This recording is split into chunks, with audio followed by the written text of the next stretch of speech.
سلام و درود دوستان گلم. اومدیم کشف دفینه مرگ یا همون طلسم مرگ برای یه شخصی به نام محمود. ساعت 4 نصف شبه. بیایم بهتون نشون بدم.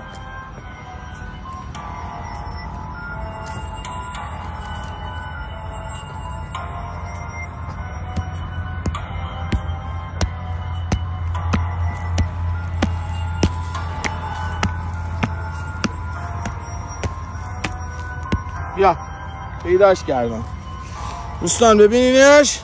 بریز یکم الکل بریز روش. احسن. یکم دیگه بریز، یکم دیگه بریز. احسن، دمت گرم. دوستان ببینینش، خیلی خطرناکه این طلسمه. خدا لعنت کنه باعث و بانی شد.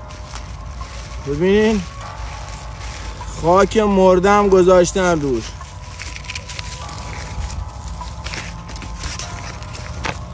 ببین، برای یه شخصی به نام محمود زاده رباب.